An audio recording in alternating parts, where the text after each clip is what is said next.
warahmatullahi wabarakatuh. Hai anak-anakku yang solih dan solihah. Bagaimana kabarnya hari ini? Semoga anak-anak selalu dalam keadaan sehat walafiat. Amin.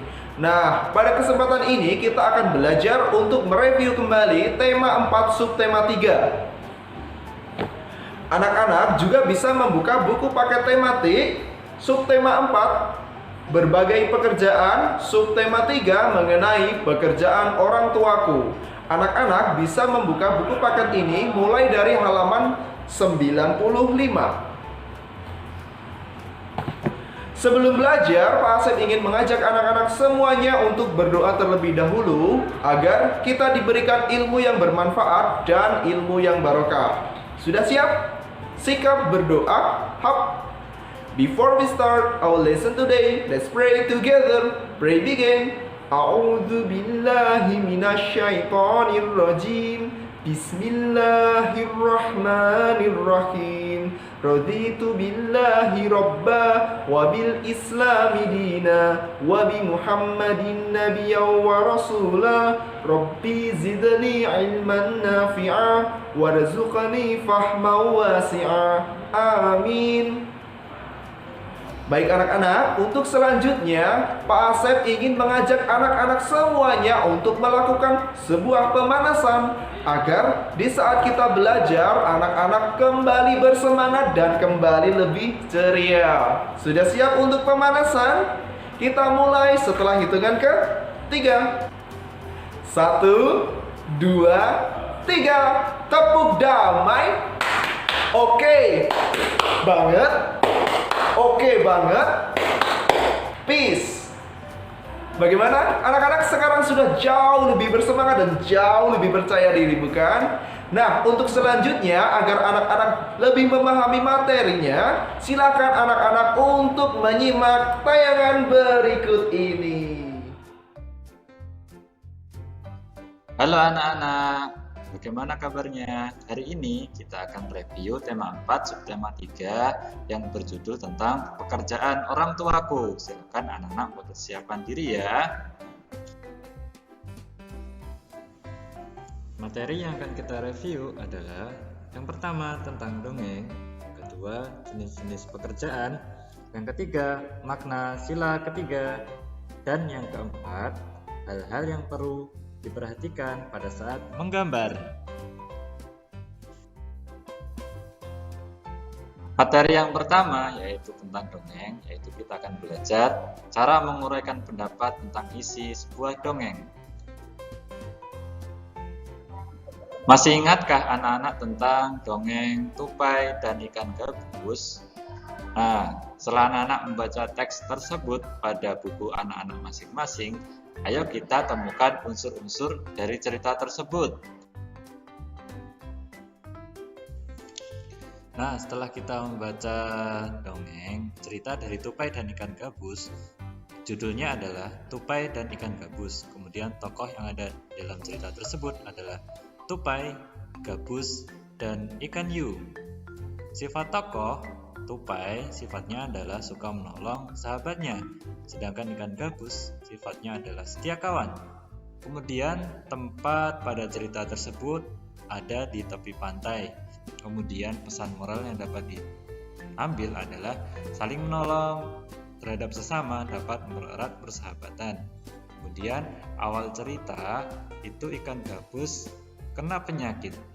Kemudian akhir ceritanya sang tupai membawa obat penawar untuk ikan gabus. Begitulah unsur-unsur cerita yang terdapat pada cerita tupai dan ikan gabus.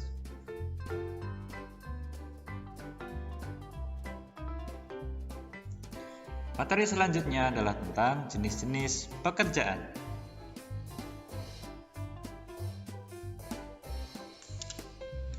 Masih ingatkah anak-anak tentang cerita pekerjaan Ayah Benny? Nah, pekerjaan Ayah Benny adalah seorang pengrajin kayu. Ayah Benny membuat meja dan kursi. Jadi untuk menghias kursi, Ayah membeli kayu, memotongnya, membentuk menjadi kursi, menghaluskan lalu mengecatnya. Waktu yang dihabiskan untuk membuat kursi kurang lebih dari 1 minggu. Ayah Benny menjual meja dan kursi buatannya ke toko mebel. Di toko mebel itulah orang-orang bisa membeli meja dan kursi buatan Ayah Benny.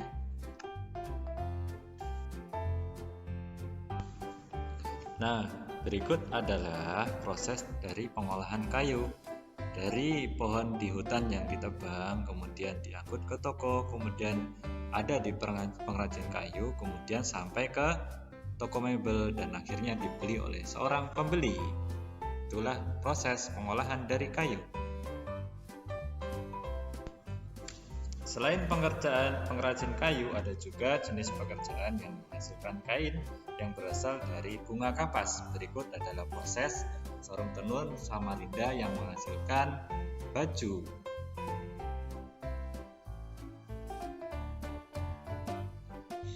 Selanjutnya kita akan pelajari makna sila ketiga.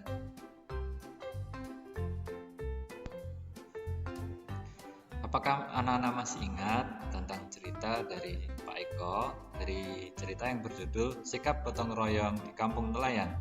Nah, Pak Eko tersebut seorang nelayan yang suka gotong royong dengan teman-temannya. Nah, dari cerita tersebut, apa sikap yang dapat kita pelajari?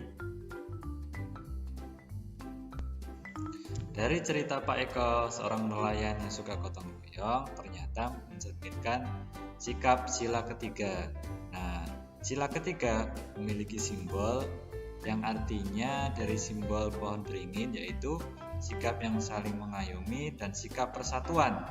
Nah, apa hubungan makna sila ketiga dengan simbol? Yaitu sikap persatuan dan saling gotong royong antar sesama umat manusia.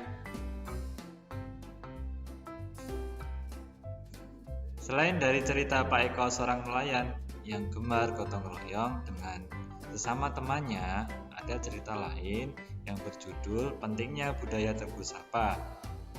Dari cerita tersebut menunjukkan adanya sikap tegur sapa antar sesama.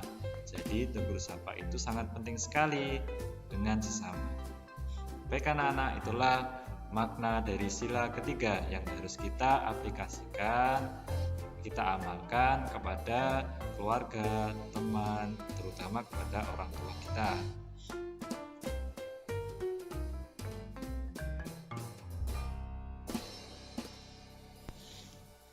Seandainya anak-anak mendapatkan tugas untuk menggambar seorang nelayan yang sedang ingin menangkap ikan di laut, kira-kira apa yang perlu diperhatikan ya? Mari kita simak hal-hal yang perlu diperhatikan saat kita akan menggambar. Nah, kalau kita ingin menggambar, ada hal-hal yang perlu diperhatikan dalam menggambar. Yang pertama, alat menggambar dan objek atau benda yang akan kita gambar perlu kita siapkan. Kemudian yang kedua, komposisi warna juga perlu diperhatikan. Kemudian yang ketiga, yang paling penting yaitu kerapian dalam menggambar dan mewarnai juga perlu diperhatikan.